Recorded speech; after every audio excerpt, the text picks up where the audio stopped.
Muy buenos días a quienes nos acompañan en el Instituto de Investigaciones Históricas de la UNAM y a quienes amablemente nos siguen a través de YouTube y de la página del Instituto. Agradecemos cumplidamente la gentileza de la doctora Elisa Speckman para amparar esta segunda mesa del coloquio México y Marruecos, espejos transatlánticos, diálogos e intersecciones, convocado por el Programa Universitario de Estudios sobre Asia y África, conducido por nuestra querida e incansable amiga Alicia Girón. Muchas gracias, Alicia. Nos toca abordar el tema de la relación entre México y Marruecos fundamentalmente con vista al siglo XXI. Me acompañan en esta mesa la doctora Reina Carretero, investigadora de la universidad, una de nuestras grandes impulsoras de los estudios magrebíes. Reina, muchas gracias. Quien además tuvo a su cargo la cátedra Fatema Mernissi Graciela Hierro, suscrita por nuestra universidad con la Universidad Mohammed V de Rabat. También nos acompaña nuestro querido amigo Rafael Esparza, quien es una eminencia europea y mundial en el conocimiento de la historia de la región norte de África, del Magreb. Muchas gracias, Rafael. Y también, nada menos que mi querido colega y amigo, el embajador Jorge Álvarez, cómplice y compañero de 1000 batallas y conspiraciones, una amplísima trayectoria en la vida diplomática como embajador en Líbano, en Egipto, en Nueva Zelanda, como funcionario encargado de los asuntos culturales en Canadá, como director general del Acervo Histórico Diplomático Mexicano y también como hasta hace poco tiempo director general del Archivo Histórico de la ciudad de Oaxaca. Mil gracias, Jorge, por tu presencia. ¿Por qué es pertinente un coloquio sobre Marruecos? Por múltiples razones. Estamos cumpliendo 60 años del establecimiento de nuestras relaciones diplomáticas, pero nuestras relaciones culturales datan de hace poco más de medio milenio, en la medida en que el sur de la península ibérica, parte del sur de Francia, y la región noroccidental del continente africano durante 800 años conformaron una unidad política, económica y fundamentalmente cultural que hizo que aquellos peninsulares ibéricos que llegaron al continente americano y señaladamente a Mesoamérica, pues si bien pudieron haber sido cristianos o incluso judíos, pues lo fueron profundamente arabizados. De manera que los mexicanos tenemos una tercera raíz árabo-amazir o árabo-bereber, que lamentablemente todavía no nos enteramos que tenemos, y que nos impiden y nos han impedido durante muchísimos años identificar en Marruecos a nuestro espejo, a nuestro hermano en el continente africano, y si bien compartimos una historia común, también compartimos importantísimos retos a futuro, ya que nuestras problemáticas son muy similares. Entre los obstáculos que enfrentamos para el desarrollo de nuestra relación, sin duda alguna el más importante es el desconocimiento recíproco.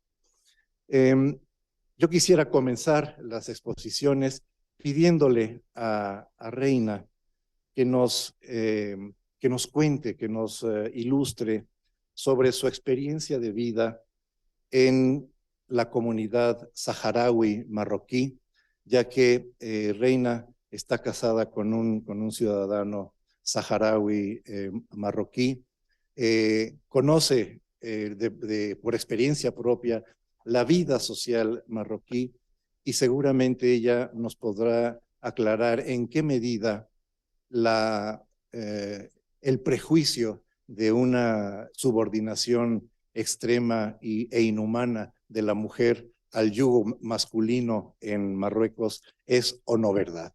Reina, por favor, adelante.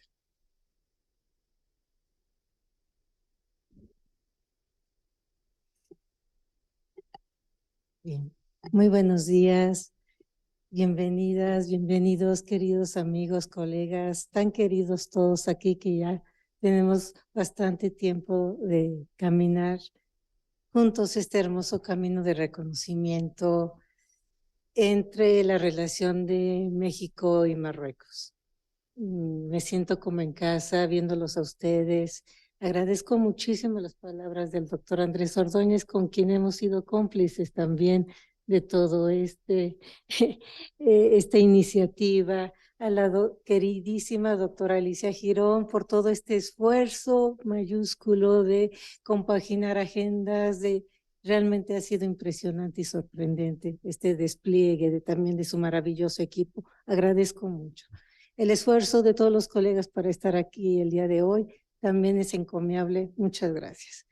Bien, pues mi experiencia ha sido realmente algo sorprendente para mí. Yo llegué hace casi 5 años para iniciar el proyecto de investigación del Centro Regional de Investigaciones Multidisciplinarias, que se llama Magreb Hoy, Puertas Abiertas de Hospitalidad para la fundamentación nociológica de un mundo transhumante.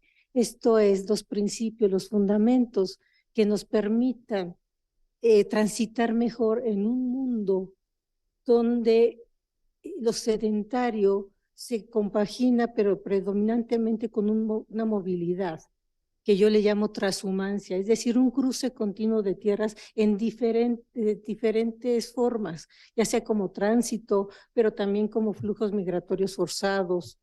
Hay muchas formas de esta movilidad, de este cruce de tierras que también es para conocer a eso que conocemos y que decimos que es lo otro. O sea, emprendemos muchos viajes como de manera exótica a esa otra edad, India, China, Asia. En el caso del Magreb, no podría aplicarse que es alguien otro. No es otra edad, sino somos nosotros mismos.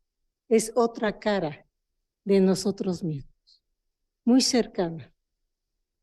El reto para esta investigación comenzó para mí cuando me di cuenta que yo no podía nombrar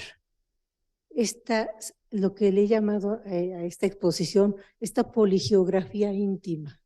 Es decir, este cúmulo de geografías que compartimos, de tierras que compartimos, y que es de una manera muy íntima, y lo íntimo es difícil de nombrarlo, de ponerlo al alcance de todos. Aún más cuando en México y en América Latina se ha impuesto una sola lengua, el español. Por eso nos cuesta tanto trabajo aprender otros idiomas.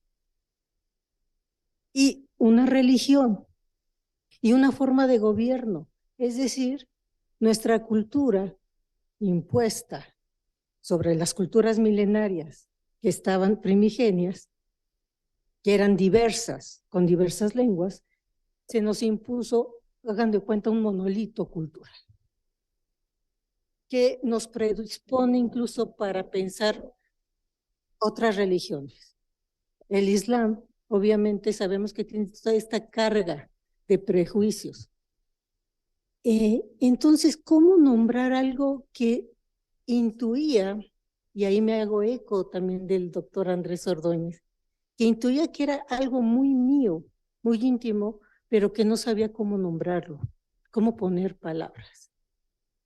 Entonces, es ahí cuando se empieza a desplegar, digamos, este paisaje diverso, este paisaje de las alianzas.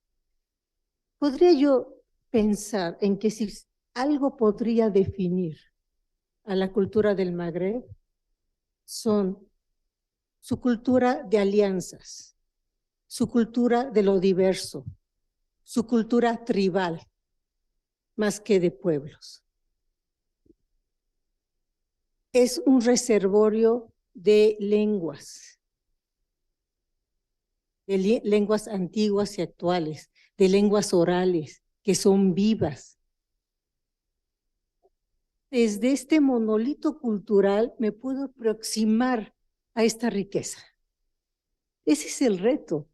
Entonces hay que crear un puente semántico, esto es, de símbolos, de formas, para llegar ahí, sin que esto nos alinee con esta mirada exotista, se piensa como estos lugares místicos. De nuevo vuelvo a los ejemplos de otras culturas como la India y la China.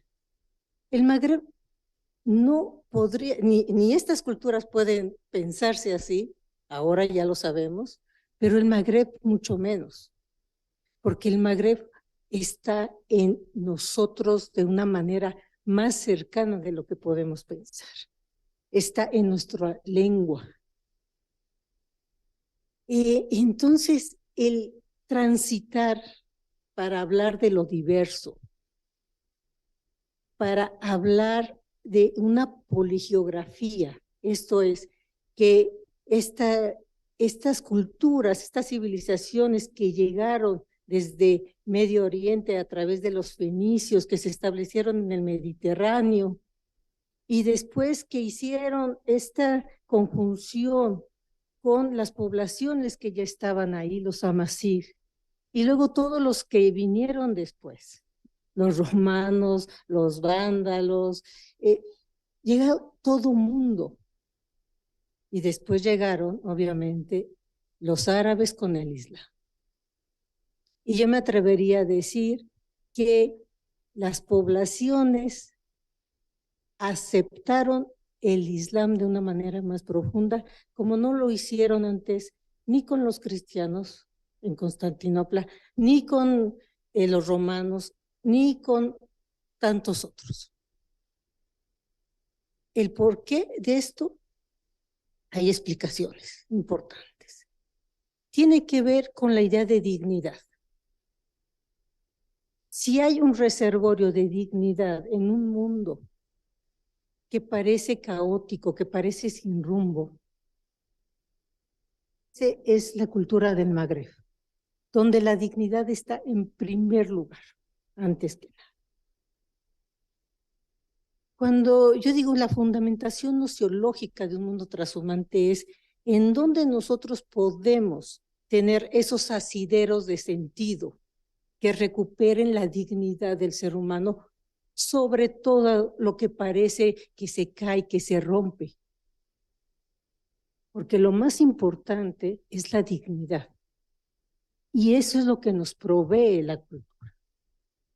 Luego, cuando yo ya pude, digamos, tener contacto con las poblaciones, primero viví un tiempo con una familia amazigh en Merzouga, en Erachidia, en toda esta parte del Sahara. Y más tarde, en una segunda etapa, que ya fue mi investigación con la Universidad Ibn Zohor, yo tuve contacto con la familia saharaui de mi esposo. Y me di cuenta que, bueno, para esto, cuando yo llegué, yo no tenía idea de que había un conflicto ahí territorial. Yo no llegué con este prejuicio. Eso me salvó de muchas cosas, porque yo ni idea tenía de verdad. Y luego, al interior de esta familia, es que tampoco es un tema. Toda su familia de ellos, el grueso de la tribu, digamos, está en Layún y está en Gelmin. Y la familia de mi esposo, la mayoría son muy jóvenes, estamos hablando de una nueva generación de 20añeros. Y las jóvenes son unas jóvenes hipersónicas, o sea, manejan, hablan 4 o 5 idiomas, van y vienen a Europa, España, Francia y demás. Las hermanas de mi esposo trabajan en un crucero porque hablan varios idiomas. Y al mismo tiempo, ellas se reconocen como saharauis y como marroquíes. Y toda la familia en la Yun es lo mismo. Todos los jóvenes, varones, lo mismo. Alguna vez tuve el honor de que me invitaran estas jóvenes, estas chicas, a una fiesta en una jaima en el desierto, que no es cualquier cosa, porque es como si me invitaran a su intimidad. Ellas bailaban, se vistieron de una manera hermosa, ¿no? Ataviadas de manera bella, una comida especial.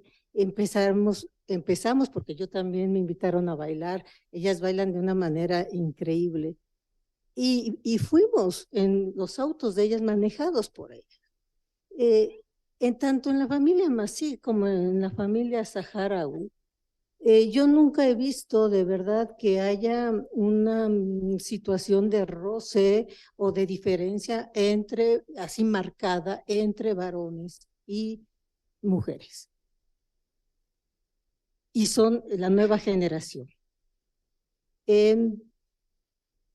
Son familias muy establecidas, digamos, una familia con papá, mamá, también jóvenes, y con por lo regular 4 o 3 hijos e hijas. Mi experiencia ha sido sorprendente, ha sido más allá de lo que yo puedo ir nombrando, de hecho, para no repetir frases comunes y imágenes que se vuelven como un estereotipo. Mi reto ha sido ir más allá de los estereotipos para descubrir este despliegue en donde, repito, la dignidad es el eje que conduce a esta sociedad, a esta cultura que es de todo el norte de África y que realmente creo que mi insistencia en abordar desde diferentes perspectivas la antropología, la filosofía, la literatura, la poética, tiene que ver con poder nombrar lo innombrable. Hemos hecho entre 24 poetas un libro que se llama Azul Imposible. Lo nombré Azul Imposible por el Atlántico y por este mar que en un momento dado se junta y que se vuelve uno solo. Y lo imposible tiene que ver precisamente con esta imposibilidad de ser tan certero como para nombrar la sorpresa, que lo deslumbrante que es este paisaje cultural magrebí. Yo les agradezco mucho.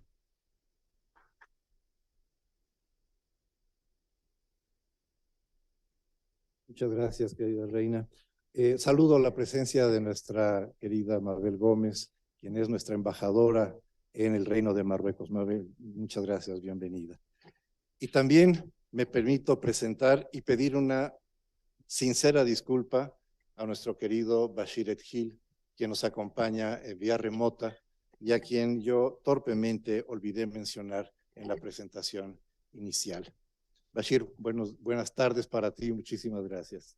Buenas tardes, muchas gracias. Bashir, yo quisiera seguir contigo, darte la palabra. Reina acaba de mencionar la diversidad implícita en la demografía marroquí. Una de las consecuencias poco positivas de esa diversidad en el contexto de la Guerra Fría es el conflicto instigado desde Argelia entre un grupo de la población saharaui y el Estado marroquí. Bashir, tú eres fundador del Frente Polisario, un grupo importantísimo en términos políticos en la vida de la región, ¿no? Pero que en modo alguno representa la totalidad de la población saharaui. Hablar de la comunidad saharaui es hablar de la comunidad saharaui no solamente en Marruecos, sino es también en Argelia, tal vez en Mali, en Túnez, en Mauritania. Tenemos entonces como uno de los impedimentos en el avance y profundización de la relación de México con Marruecos, nuestra decisión de reconocer una hipotética República Árabe Saharaui en 1979 en una acción, a mí me parece, de realpolitik, que en 79 tuvo todo su sentido, pero que ahora, me parece a mí, merecería un examen, ¿no? En todo estado hay 3 sectores extremadamente conservadores, que son el sector hacendario, el sector financiero y el sector diplomático. Hasta el momento, la Cancillería mexicana no ha querido abrir el debate sobre esta situación y su actualización, pero yo quisiera, Bashir, que tú como fundador y creador del acrónimo Frente Polisario, nos dieras una visión general sobre si efectivamente se puede hablar de un Estado saharaui, si la nación saharaui es un ente compacto y monolítico, y si el Frente Polisario verdaderamente representa la totalidad. Buenas tardes.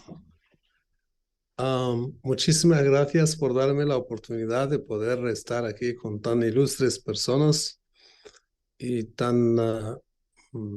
en un país que yo amo mucho, en un país realmente que conoce bien lo que cuesta la pérdida de parte de su territorio por razones X. Y efectivamente, bueno, anticipo sobre todo, pues reitero mis agradecimientos a la Coordinación de Humanidades, programas universitarios de estudios sobre Asia y África. En realidad, este tema es un tema muy importante. ¿Por qué es importante? Porque desde el primer momento ha zozobrado el problema y el planteamiento del problema. Porque desde el primer momento, cuando nosotros hemos creado el Frente Polisario, que quiere decir Frente Popular para la Liberación de Cega el Hamra y Río Doro, nada más. Y como verán, lo del Sáhara Occidental aparece solo después, cuando Libia y después Argelia se deciden a crear un supuesto Estado en un territorio argelino llamado Tinduf. Y tampoco ese territorio no es tan argelino, porque ese territorio es un territorio, como bien sabemos, no ha sido entregado a Argelia oficialmente porque era territorio marroquí, que es la región de Tinduf, Bashar, Hasibeda, Saura, etcétera, etcétera. Entonces, pues desde el primer inicio, también uno de los problemas con el que peque esta cuestión es precisamente ese discurso, pequeño discurso, que va recorriendo sobre todo el mundo, sobre todo América Latina, de una forma particular, de que aquí hay un pueblo pequeño que habla español y que ha sido echado fuera de su casa y que este pueblo realmente se le reconocen sus derechos en el mundo. Cosa que no es real. ¿Por qué no es real? Primero, la base nuestra es la tribu. Nosotros somos tribus. Y estas tribus, celebro que la doctora Reina habló de lo que es la transhumancia. Esta transhumancia en un espacio que sobrepasa los 4,5 millones de kilómetros cuadrados, no ha podido determinar realmente un cuerpo electoral. Y esto lo intentó las Naciones Unidas. Y creo que la idea la empezó precisamente Javier Pérez de Cuéllar cuando se enfrentó en su libro, esto está citado en el libro de Javier Pérez de Cuéllar, que es Peregrinaje para la Paz, dice cuando se tuvo una parte con Abdelaziz, que es hijo militar marroquí, hay que decirlo, y él es nacido en Marrakech, aunque sea de la misma tribu que yo, porque mi tribu como otras están dispersas en todo el Magreb. Entonces, ¿cómo podemos reunir todas esas personas, todas esas tribus y hacer de ellos un Estado sin realmente ostentar contra la integridad de otros países como es Mauritania, como es Marruecos, como es Argelia, la propia Argelia, como es Mali, como es el Chad, etcétera, etcétera? Entonces se ha vendido, entre comillas, esa idea de que aquí hay un Estado. No hay un Estado porque las Naciones Unidas no tiene primero condiciones, no tiene tierra, no tiene pueblo, no tiene legitimidad. El Frente Polisario no es nada más que una pequeña organización político-militar que inicialmente luchaba en contra de la presencia colonial española.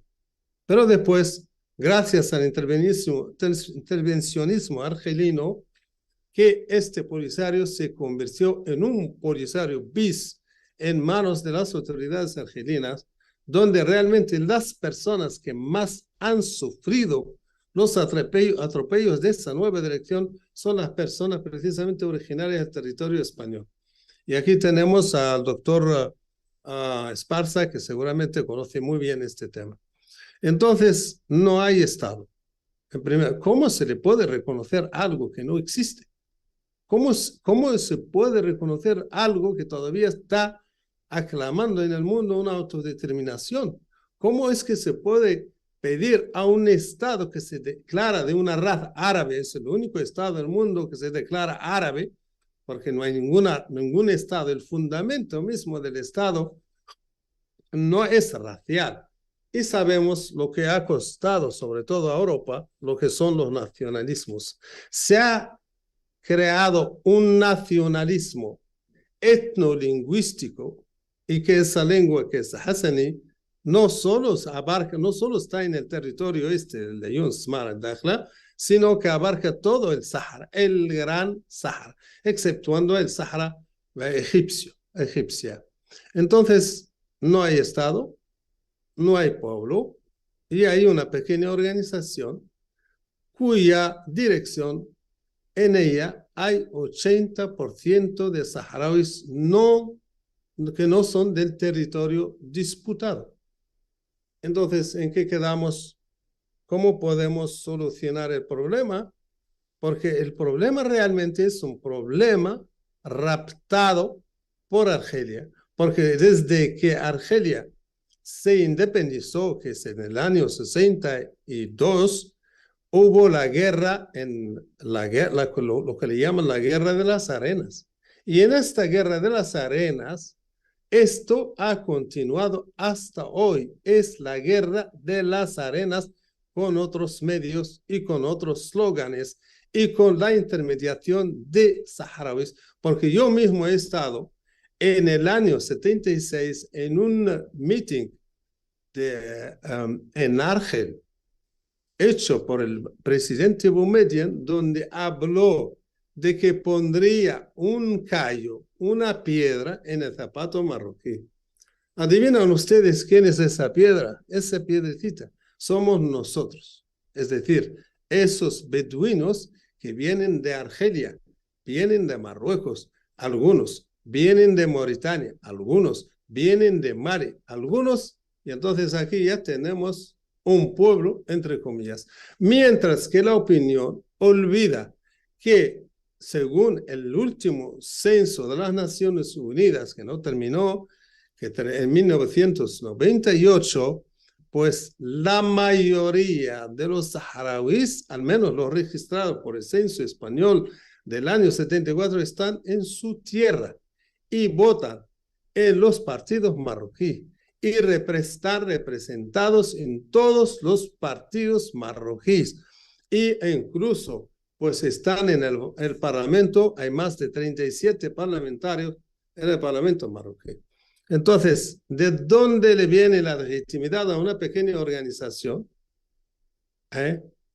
¿De dónde viene su legitimidad de decir yo representante único?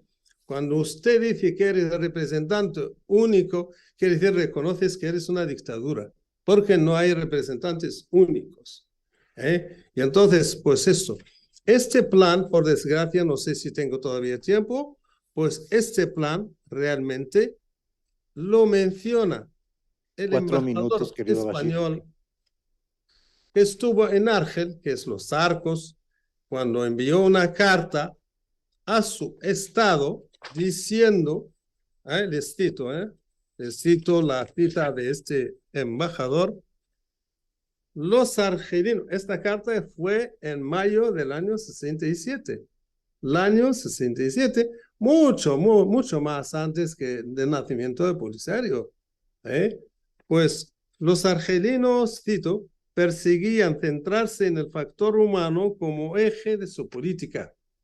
Argelia está tratando de manejar la cuestión Ribat, que es una de las grandes confederaciones tribales que están en todos esos países, y confía en conseguir a la larga dos cosas.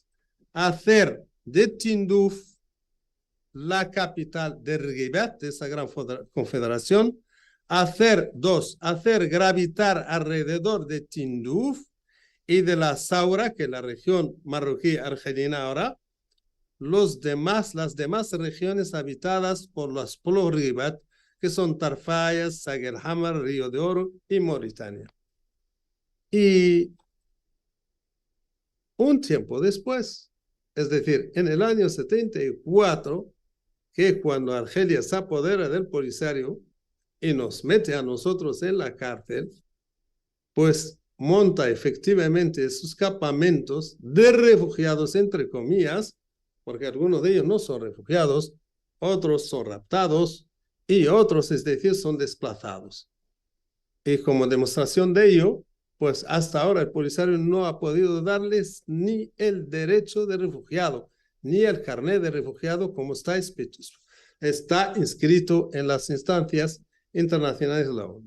Entonces, exactamente según el embajador español, ocurrió lo que decían los argelinos en los años 60, es decir, el 67, pues montaron sus campamentos, han traído una parte de la población, más la población argelina saharaui de Tinduf y de Bashar, y han creado su república, es decir, una república de carpas en medio del desierto argelino.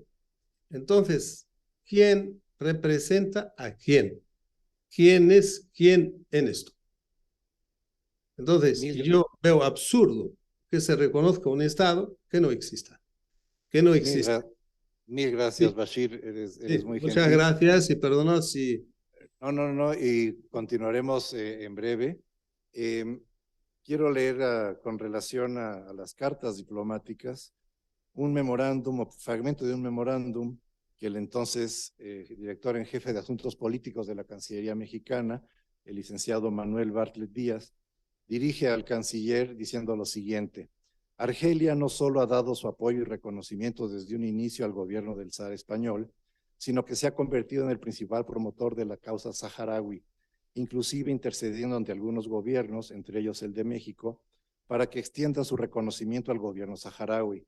Se asegura que no son motivos altruistas los que guían la conducta del gobierno argelino en favor del pueblo saharaui, al abanderarse como el defensor del principio de la autodeterminación de ese pueblo, sino que la acción argelina está encaminada a mantener bajo su férrea influencia al gobierno del Sahara Occidental independiente para contar con una vía franca de acceso al Atlántico y apoderarse de un porcentaje elevado de las utilidades derivadas de la explotación de fosfatos abundantes en ese territorio. Yo quisiera, querido Rafa, que nos ilustraras un poco sobre la validez o no de la noción que tenemos en México, particularmente en los sectores progresistas, de que Marruecos es una una potencia colonialista, ¿no?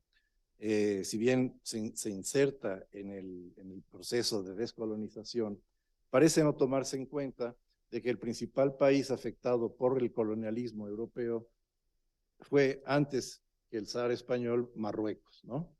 ¿Cuál es la historia de la geografía política de lo que hoy es Marruecos? Y, Rafa, en tu opinión, ¿qué tan legítima es o legítimo es el reclamo de Marruecos sobre la soberanía territorial del antiguo Sahara español? Bueno, primero, gracias a los organizadores por haberme invitado. Saludar a mi amigo Bashir, amigo ya del alma. Muchas gracias. No, a ti.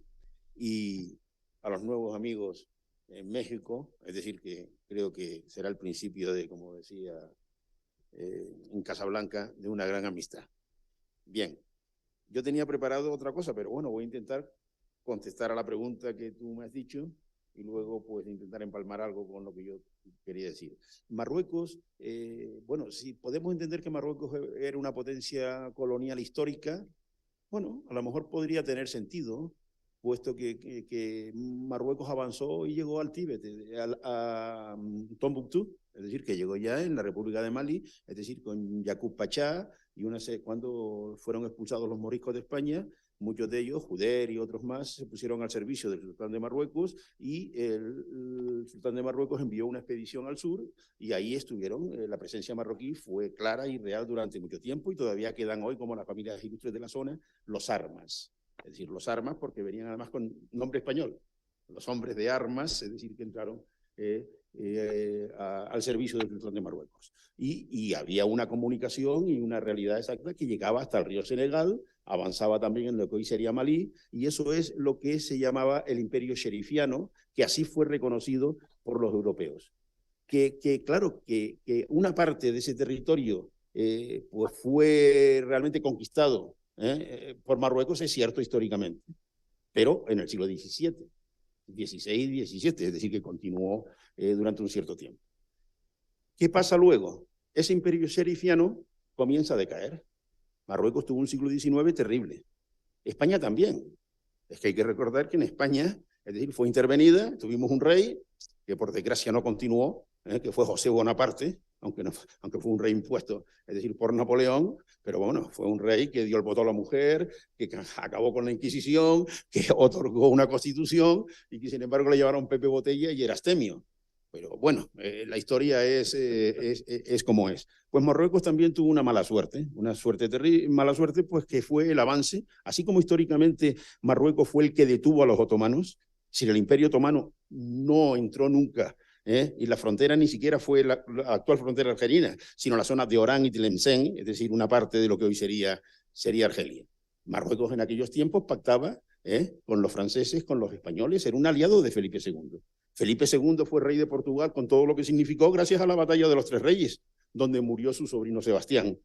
Es decir, y habían pactos tácitos con España, es decir, para detener al peligro de los corsarios turcos que fundamentalmente salían desde el Bayato, es decir, de otomano de Argelia, de lo que sería hoy en día Argel. Bien, entonces Marruecos era una potencia en ese aspecto. Con un hijo de Moulay Ismail estuvo a punto de casarse con una hija de Luis XIV. Es decir, que habían relaciones muy claras. El primer país que reconoce a la independencia de los Estados Unidos y Estados Unidos como Estado fue Marruecos. Es decir, que Marruecos tenía, por tanto, una entidad. Pero tuvo una decadencia. Los franceses avanzaron por Marruecos, se encontraron con que España había abandonado el oranezado, con lo cual les dejó el terreno fácil hasta la frontera actual de Oujda, y entonces hubo una batalla, es decir, una batalla donde además Marruecos estaba intentando auxiliar, es decir, a sus camaradas argelinos, compañeros argelinos. Y la batalla de Isli derrotaron a Marruecos. Y ese fue el comienzo de la decadencia marroquí desde el punto de vista del reconocimiento internacional.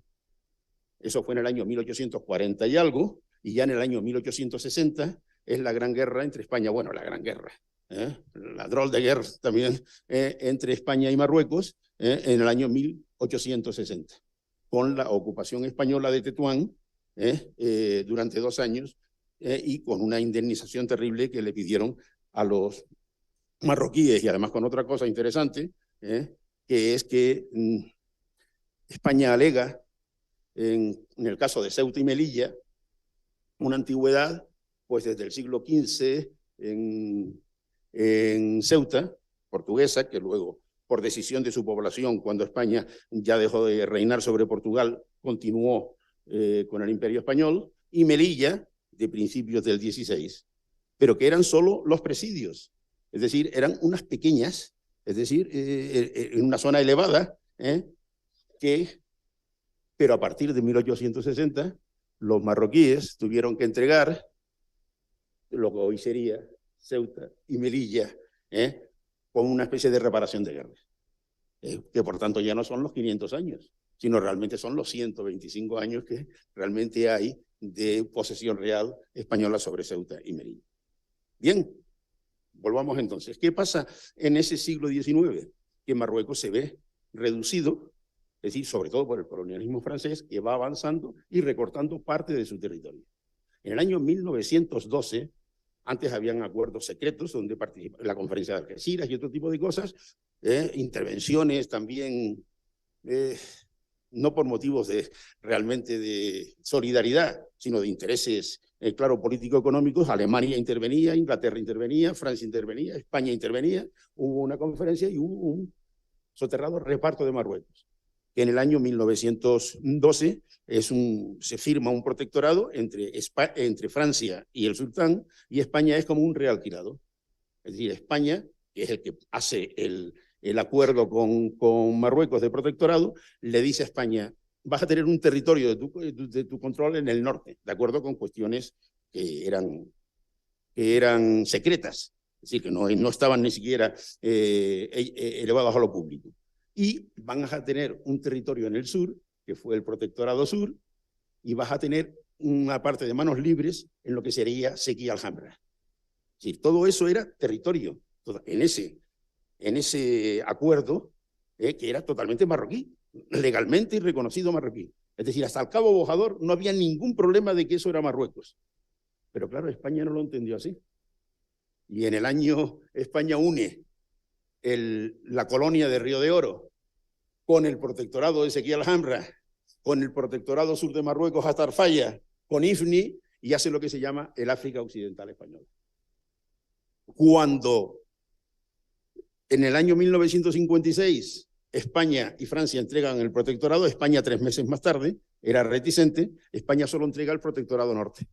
No entrega ni el protectorado sur, ni Ifni, ni Sequía y Alhambra, ni Río de Oro. Claro, eso la población autóctona de ese territorio no lo entendió y se levanta en armas en el año 1957-58, y hay una guerra, pero una guerra real, cierta, donde España y Francia pactan acabar con esa rebelión, que vean también, Tinduf, en aquel momento las banderas que levantaban, o en el Atar mauritano, eran las banderas sherifianas, la bandera sherifiana de las 5 estrellas. Y los gritos eran, viva el rey Malik, es decir, y eso y entonces fueron derrotados. El Ejército de Liberación fue derrotado en la Operación Ecubillón, en denominación francesa, y Operación Teide en denominación española, y eso se produjo un abandono terrible, es decir, de la población, 20 y pico mil saharauis abandonan. ¿Y a dónde van a abandonar? Hacia Argelia no, era francesa, hacia Mauritania no, era francesa, el único país libre, que por cierto fue el único país existente en todo el norte de África y en toda África como país independiente cuando llegó a la conferencia de Berlín y el gran reparto de África, y los demás eran colonias o otro tipo de... Bueno, eso es mucho etnocentrismo. Es decir, si se estudia a fondo, habían estados muy claros formados en toda esa zona, pero que hoy en día, según el eurocentrismo, pues no lo consideramos como tal. Bueno, y entonces pues no entrega España a esa zona, pasa la guerra, hay un exilio de saharauis. De ese exilio de saharauis surge parte de, como dijo Bashir, de aquellos que, siendo expulsados del territorio, establecidos en Tantán y en otros lugares. En el año 1973, un grupo de ellos, que luego veremos, intenta fundar el Polisario junto con algunos estudiantes. Bachir era un ejemplo tal, que tuvieron sus problemas con España, sobre todo a partir de 1970, donde matan los españoles a Basiri. Esto sí lo tenía documentado, pero que ahora he tenido que cambiar las cosas, aunque les dejaré a todos, que creo que tengo copia en lo que yo quería decir, o lo que... claro, trabajo por lo menos que se vea recompensado. Bien.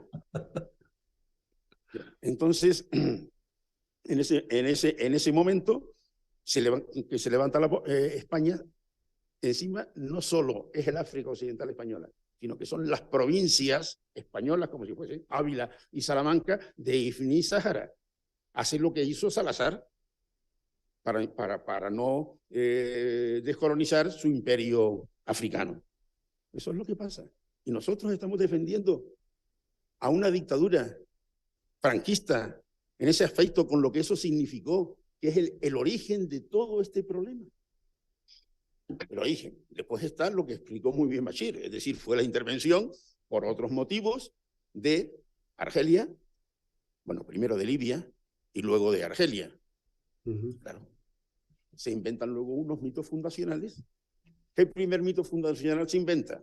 El pueblo saharaui, su padre fundador se llamaba Malainin, pero Malainin había nacido en el Hot, es decir, en la frontera entre Mauritania y Malí, al lado de Hualata, una capital histórica, y fue visir del sultán.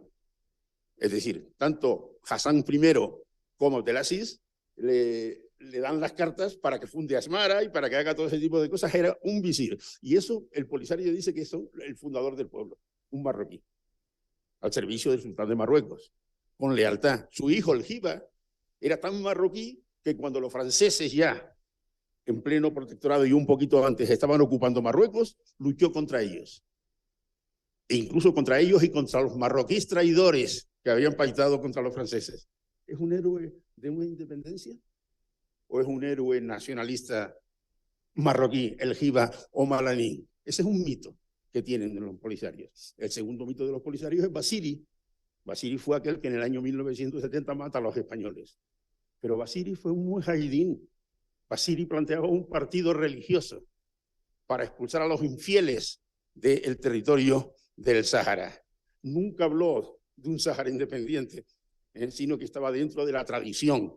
Y Basiri había nacido en Marruecos, se formó en Marruecos, tuvo muchas relaciones con el Bas y con los hermanos musulmanes en su estancia en Egipto y en Siria.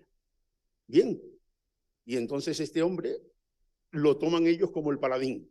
Sí, un segundito. Sí. Como el paladín de la independencia, del gran pueblo saharaui. También falso. Y el tercer gran mito que tienen es el Wali. El Wali fue el hijo de uno de los expulsados en la operación Ecubillón, que se establece en Tantán, que los hermanos del Wali son miembros del ejército de Marruecos, son soldados del ejército marroquí, y que él estudia aquí, en la UNAM. Y estudia y pertenece al grupo El Ilam, es decir, al grupo de Serfati. También estuvo vinculado con Aliyata, es decir, con el grupo del Partido Comunista, y que en un momento determinado, que hay que reconocer, donde Marruecos era formalmente no una dictadura, pero realmente era un Estado controlado, es decir, de una forma dura, es decir, de los años de plomo, donde se hicieron barbaridades. Y eso hay que reconocerlo, ¿sí? Porque si no, no entendemos nuestra historia. Bueno, perdón, digo nuestra porque mi mujer es marroquí. Tengo, por tanto, 2 hijos. Pero mi caso es marroquí y yo me siento identificado, es decir, con este pueblo. Bien, eso fue lo que hay en ese momento. Y el Wali inicia una lucha no para la independencia del Sáhara, como muy bien dijo también Bachir en un momento determinado, sino para que los españoles se marchasen. Le dice a los propios estudiantes en un discurso en Francia: voy a iniciar una guerra no contra el pueblo de Marruecos, sino contra su monarquía corrupta. Es decir, eso dice el Wali. El Wali fue de los represaliados. Bashir, que fue uno de los fundadores también, estuvo encarcelado. Pero es que también el Wali estuvo encarcelado. Y al Wali lo mandan con una expedición sin sentido hacia Nuakchot y allí muere. No sabemos si por fuego amigo. No sabemos si los tiros vinieron de adelante o vinieron de atrás. Pero claro, un mártir en buenas manos, con buen sistema de propaganda, con Goebbels frente a los servicios, pues es muy rentable. ¿Qué hubiese sido del Wali hoy en día? Es decir, si el Wali hubiese seguido, ¿podría Argelia haber seguido controlando al Polisario? ¿O el Polisario entraría dentro de lo que sería el retorno a la patria, a la madre patria de los territorios ocupados por el colonialismo? Pues esos son los tres mitos. El mito del pueblo ya no lo explico porque Bashir lo hizo de una manera. Es decir, el pueblo es que no ha existido. Es decir, ¿por qué el pueblo saharaui tiene sentido y el saharaui argelino, que Argelia nunca tuvo, hasta que Francia le regaló todo lo que sería el desierto del Sahara, que gran parte de ellos lo habían mutilado, salvo la Sawak, se lo habían mutilado a Marruecos? ¿Dónde está todo este asunto? ¿Qué es lo que hay detrás de todo esto? Los intereses fundamentalmente geoestratégicos de Argelia. Es lo que mantiene toda esta pantomima, donde realmente lo que le están pasando muy mal son los que están en los campamentos. La mayoría de ellos, rehenes, personas controladas por un doble servicio, hacia el exterior por los servicios marroquíes, policiales y en el interior por los propios polisarios, por la nomenclatura que mantienen. Es una franquicia. El Polisario hoy en día es una franquicia que se nutre de las donaciones que le dan todos los estados para salvar su solidaridad, su izquierdismo, toda una serie de cosas que ya no tienen que ver nada con lo que está pasando. Y ellos mantienen, sin embargo, un nivel de vida magnífico en México, en Madrid, en París, en Naciones Unidas, todo lo que es la nomenclatura. Viviendo magníficamente, mientras que la población está rehén, cautivo, incapaz de moverse, tienen que tener permiso hasta para moverse dentro de los campamentos. Y eso, muchos de nosotros, es decir, nunca lo hemos denunciado. Marruecos es el que rompe los derechos humanos. ¿Y Argelia? ¿Y en el Polisario qué es lo que está pasando en los campamentos? Los derechos humanos demostrados, que además han reconocido el propio secretario general no hace mucho, y ha pedido disculpas de lo que han hecho. Claro, es que tenemos una mirada hipócrita, porque ya nosotros tenemos definido quién es el moro bueno, y el moro bueno es Argelia y el Polisario, y quién es el moro malo. La mayoría de los que están ustedes aquí son moros malos. Es decir, para el planteamiento de algunas mentes etnocéntricas por completo, que viven en lo que se llama el mundo desarrollado o el mundo que tiene intención de ser llamado a desarrollar. Eso es lo que hay. Y lo reconocemos o no lo reconocemos. Los demás son pamplinas. Pues muchas gracias. Lo siento.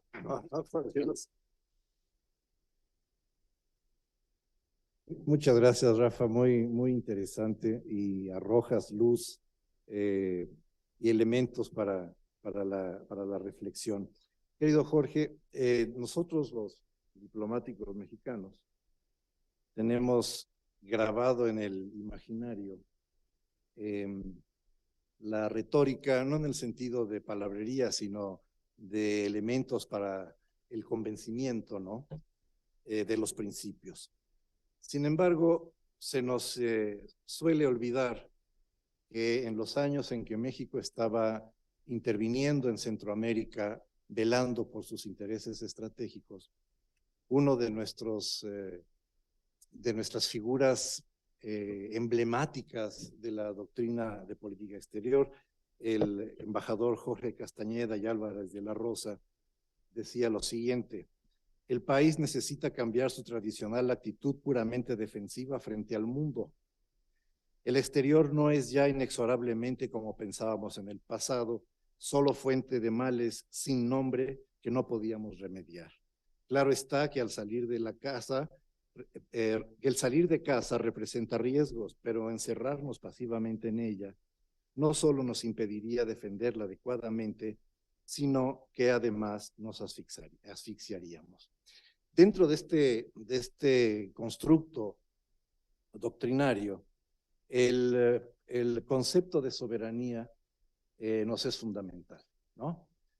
Pero también solemos olvidar que el ejercicio del derecho al ejercicio de la libre determinación no es necesariamente un sinónimo de independencia.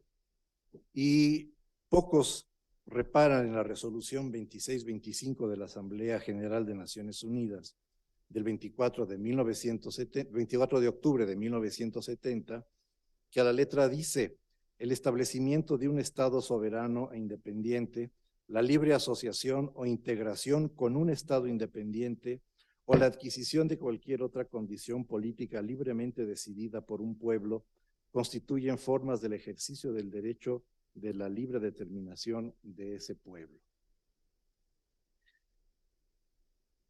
A mi ver, esto otorga a la propuesta marroquí de autonomía una legitimidad y por lo menos la dignidad de algo que deberíamos comenzar a reflexionar.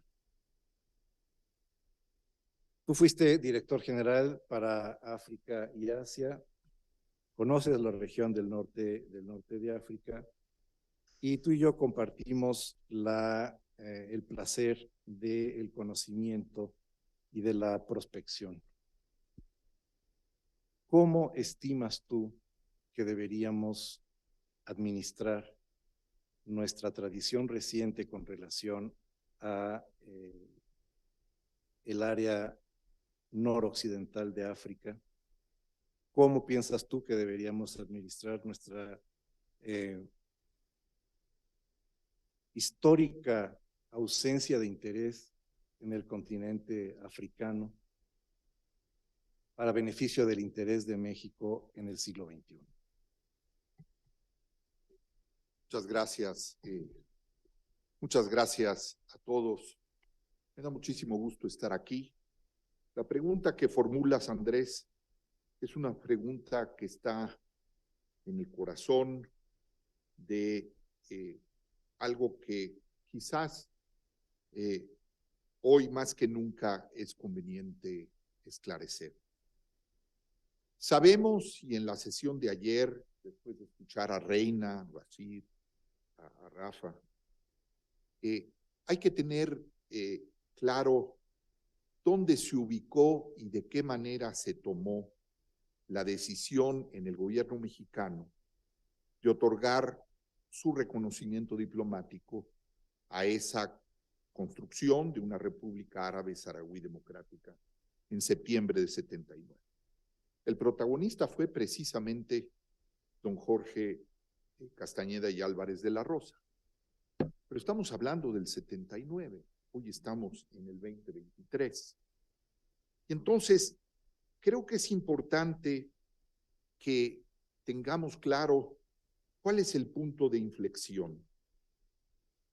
Ciertamente en el 79, esa decisión se sustentó en una larga tradición y experiencia, siendo el tema de los reconocimientos de gobiernos una materia quizás de las más sensibles para la diplomacia mexicana. ¿Por qué? Porque el tema del reconocimiento, el tema de la integridad territorial ha estado en el corazón de los avatares de la diplomacia mexicana. Lo estuvo en el siglo XIX, también, hay que decirlo, en el siglo XX. La conducción de las relaciones exteriores de México no estuvo exenta de oscilaciones entre posiciones progresistas y avanzada y a veces posiciones conservadoras y actitudes muy comedidas. Además, para un país como México, los vasos comunicantes, la articulación de los instrumentos de la política bilateral y de la política multilateral han sido siempre complejos y siempre han sido un elemento fundamental en nuestra actuación. Creo que la decisión de otorgar ese reconocimiento se tomó a pesar de que hubo hierros e intervenciones personales que hoy conocemos. Ya Andrés citaba el memorándum del director en jefe, pero también reconociendo que en la diplomacia mexicana ha habido una muy importante conciencia histórica. Pero también hay que poner esto en el contexto de las interpretaciones, de los retos y de los desafíos que implicaba en ese momento. El año 79 es un año axial para muchas de las decisiones que toma México, que tienen que ver, hacías mención muy rápida en el caso de Centroamérica, pero estamos viendo eso en otros de los escenarios. Y entonces, ¿cómo conducirse con acierto? ¿Cómo conducirse con un GPS en ese momento, en ese mundo bipolar?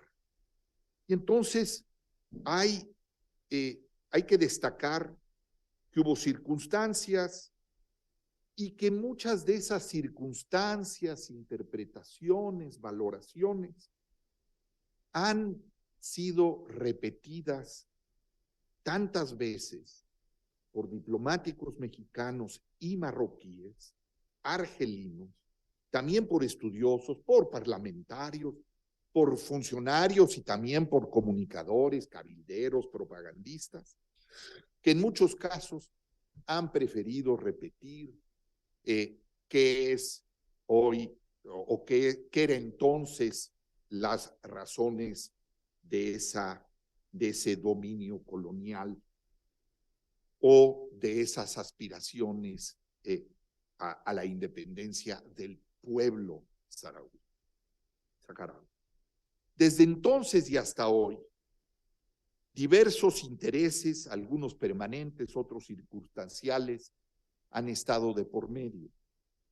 Por largo tiempo, el reconocimiento otorgado a una entidad que gobernaría un territorio en disputa, que surgiría bajo el mandato y protección de la Organización Mundial, impulsado por un movimiento de liberación, como el Frente Polisario, en su doble condición de fuerza beligerante, bien sabido, prohijada por Argelia, sabemos hoy que es el obstáculo que ha predominado durante largo tiempo. Sí, efectivamente, es el obstáculo que ha condicionado el desarrollo, el pasado, la reafirmación de una manera de entender el pasado, de todavía fijarnos en el presente y muchas veces, la más de las veces, posponer el futuro de las relaciones bilaterales.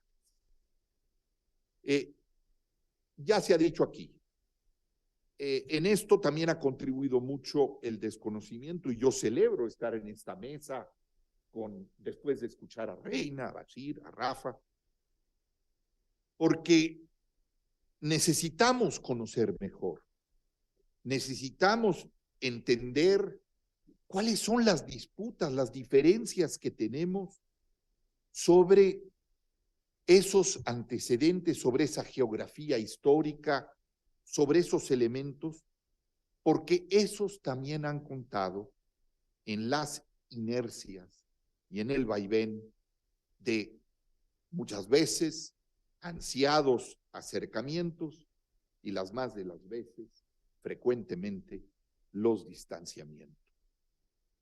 Por eso yo creo que es importante esclarecer, hacerlo con franqueza, con serenidad, sin arrebatos, tratar de construir, reconstruir y volver a ver. Hace mucho tiempo que en la Cancillería mexicana no se hace un ejercicio a fondo de reflexión.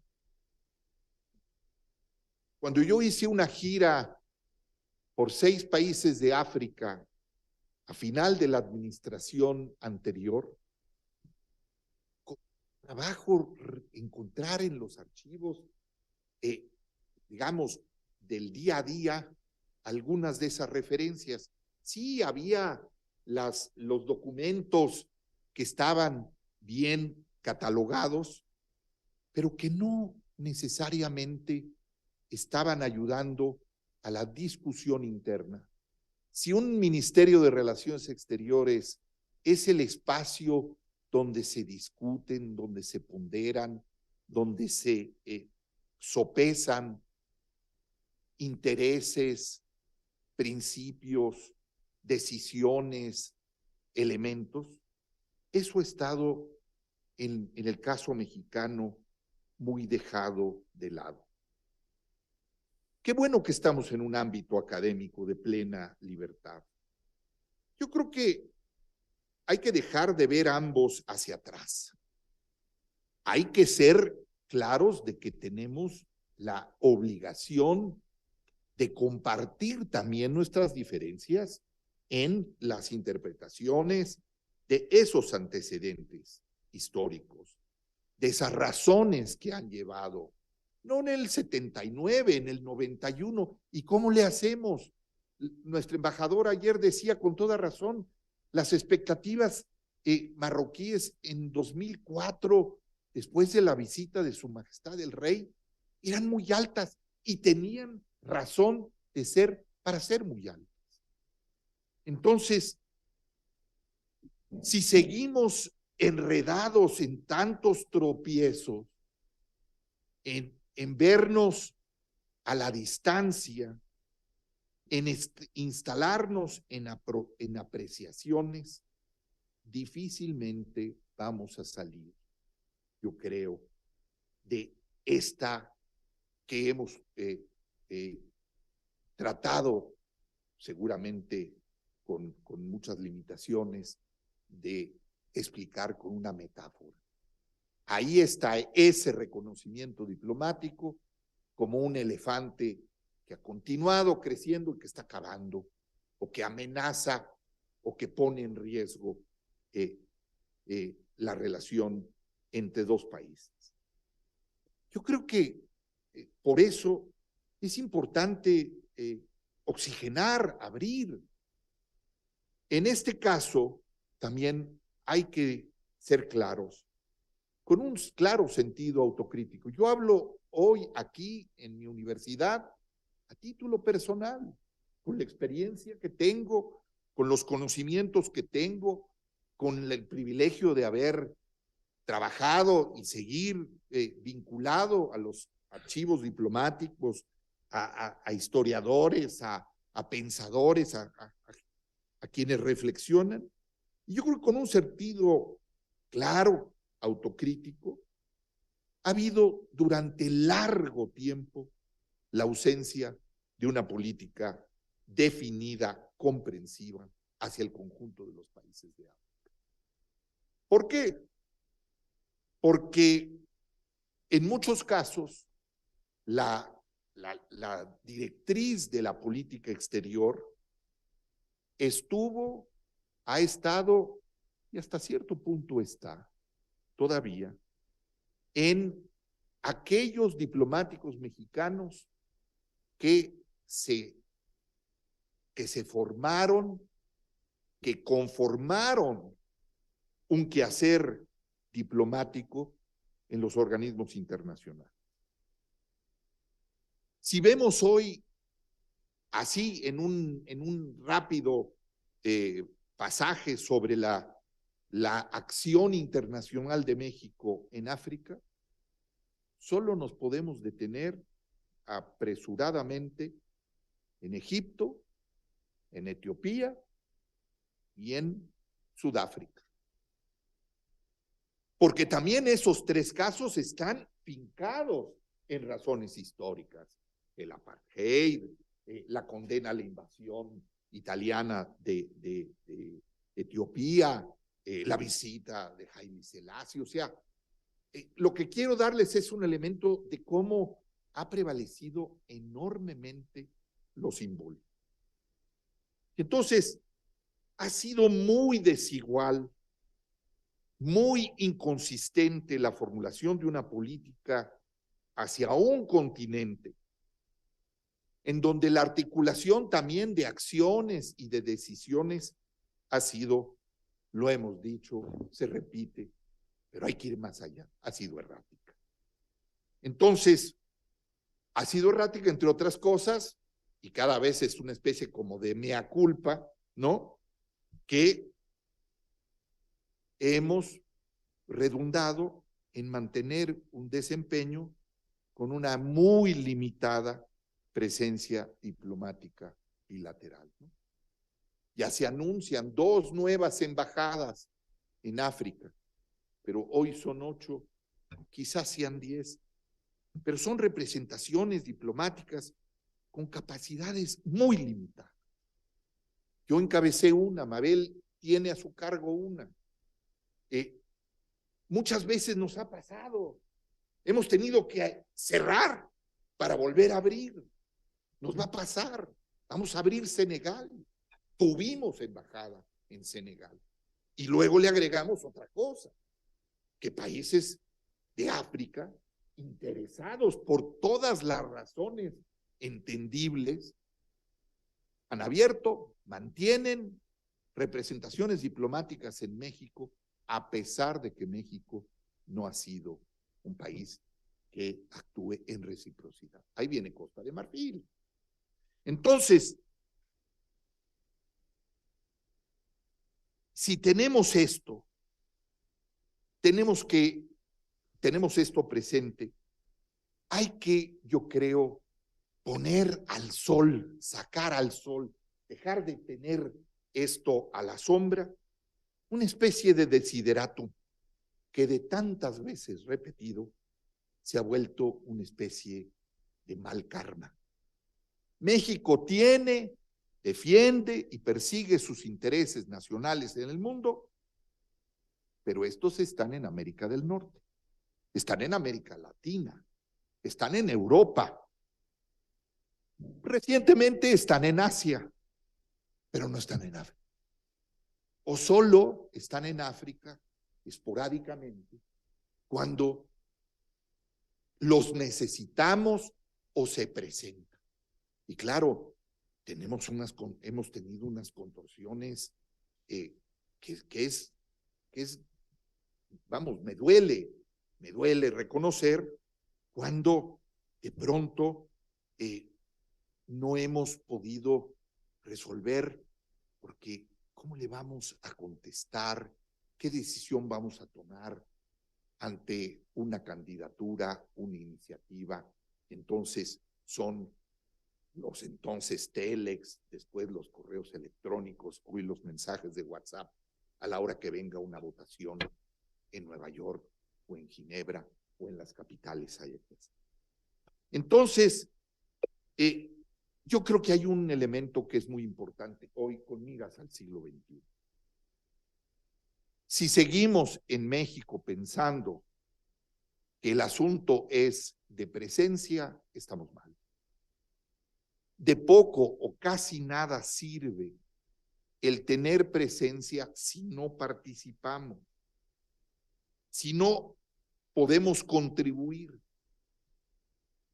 con credibilidad, con prestigio, con lo que mucho que México tiene que ofrecer en la arena internacional, dado nuestro nivel de desarrollo, la dimensión de nuestra economía, el nivel que tienen nuestros intercambios comerciales y también el poder de nuestra cultura y nuestro talento. Porque creo yo que las relaciones bilaterales de amistad y de cooperación se han visto muchas veces subordinadas, se han puesto en un segundo plano. No podrán, seguramente por razones objetivas, estar en el plano que tengan las relaciones con otras regiones del mundo.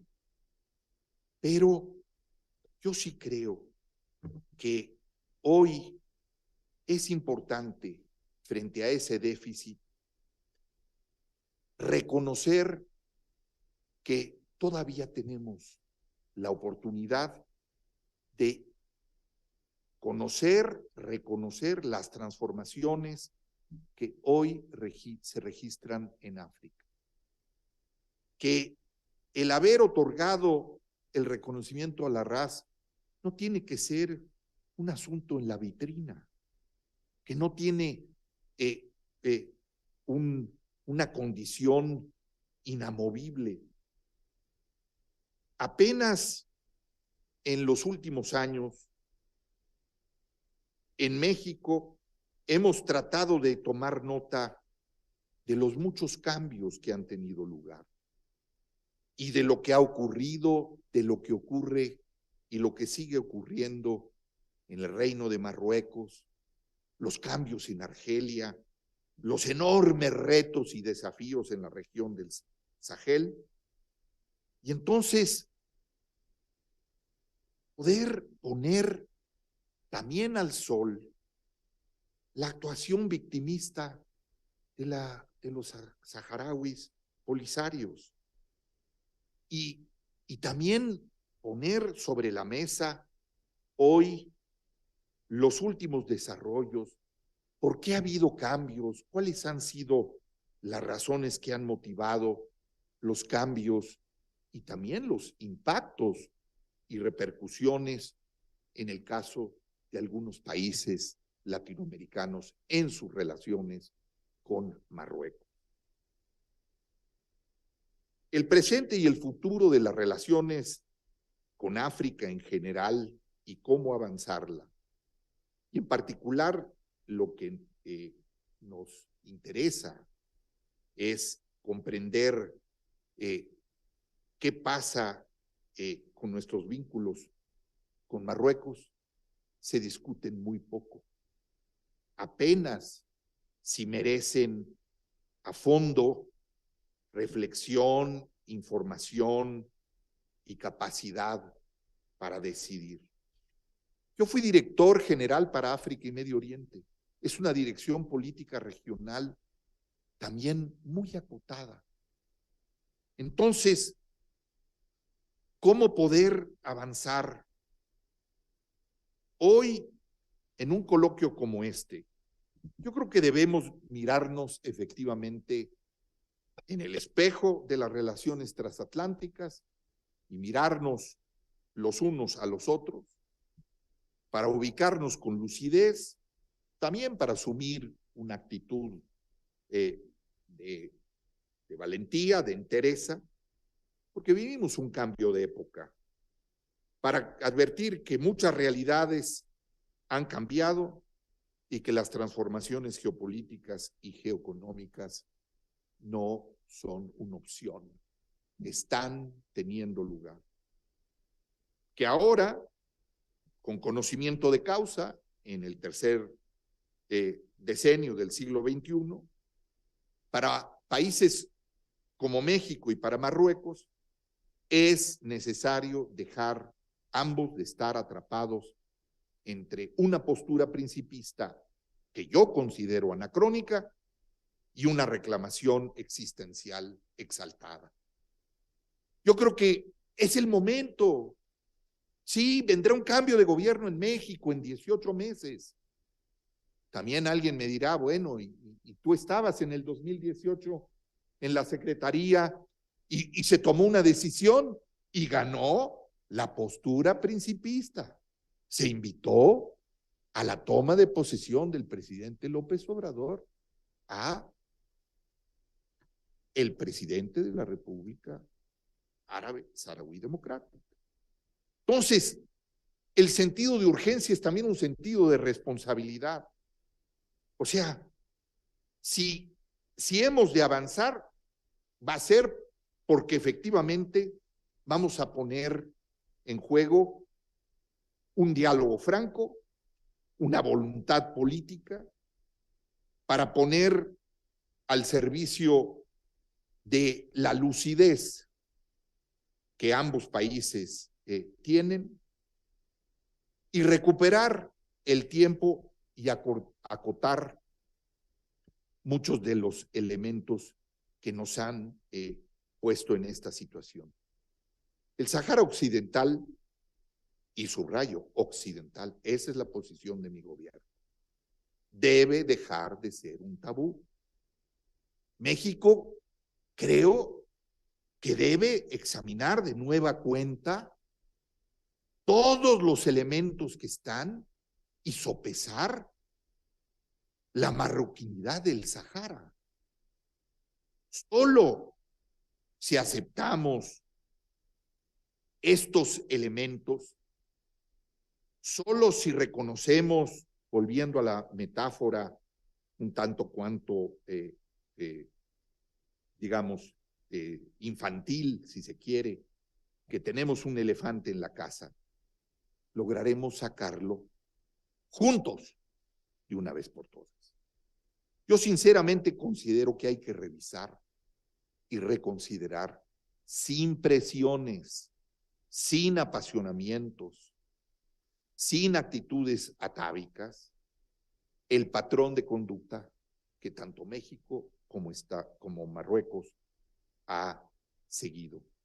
Poner sobre la mesa algunas medidas, algunos elementos de confianza que permitan remover algunas de esas interferencias, pero sin rehuir que hay la necesidad de corregir, de poner al día, de actualizar. Entonces, si aquel reconocimiento diplomático que hoy se mantiene 45 años después y que tiene que ver con temas precisamente sobre cómo entendemos y administramos nuestros intereses. Yo creo que hay que salir de esta dicotomía y lugar común de que México tiene principios y son los principios los que guían la acción. Hoy México necesita comprender mucho mejor qué es lo que está en juego. Pero también Marruecos necesita entender mejor cómo puede y debe resolverse esto que ha limitado nuestra relación. Yo creo que hace 40 años fue un acierto que se mantuvo y se mantiene todavía en el imaginario colectivo de muchos diplomáticos. Pero hace bastante tiempo que ese acierto, en mi opinión, dejó de serlo. Es un asunto simbólico respecto de una realidad inexistente. Yo cada vez que trato de ubicar y de ir al encuentro de ese pueblo, de esa nación saharaui, no la encuentro. Y lo que veo aquí, y lo hemos podido escuchar también, hay una construcción ideológica de ese pueblo, digamos, arrojado de su territorio. Y entonces, yo creo que hay que hacerlo y hay que discutirlo, pero también hay que hacerlo de la manera, en la forma, en los tiempos que México y Marruecos consideren y determinen. Yo creo que ha llegado un momento propicio para hacer que podamos avanzar. La reflexión meditada, la evaluación, el volver a ver ya no solo los antecedentes históricos, el análisis prospectivo y comparativo, a lo mejor debería de dar la oportunidad a un mecanismo de consultas políticas muy sui generis, si se quiere, para establecer conversaciones francas, constructivas y que nos permita situarnos mejor, ubicarnos, cambiar y enderezar el derrotero de esas relaciones hoy limitadas. Yo creo que si Marruecos y México entienden y comparten mejor cuáles son sus intereses y entienden que los principios doctrinarios, que las determinaciones fundamentales no son guía, no son un prontuario de acción, no son una prescripción irremisible, sino son los marcos que nos hemos dado para alcanzar objetivos. Creo que en ese sentido tenemos la oportunidad de hacer que se produzca un cambio. Seamos resueltos. Marroquíes y mexicanos tenemos muchísimo. No voy a repetir lo que aquí se ha dicho. Son más las similitudes de las que nos hemos atrevido inclusive a pensar. Pues resolvamos. Ambos, Marruecos y México, tenemos mucho que aprender, mucho que ganar y mucho que ofrecer. Muchas gracias.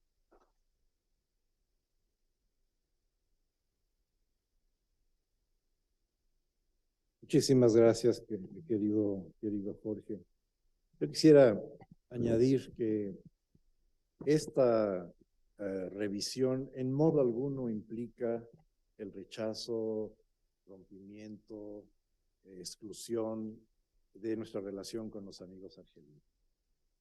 Es al contrario, me parece que estamos en tiempo para abrir la discusión en los canales donde se toman las decisiones, fortalecer el conocimiento del proceso histórico que dio origen a esta posición y entender que se trata primero de un aspecto condicionado por una época extremadamente difícil en la historia de la humanidad, como fue la Guerra Fría, y que en ese contexto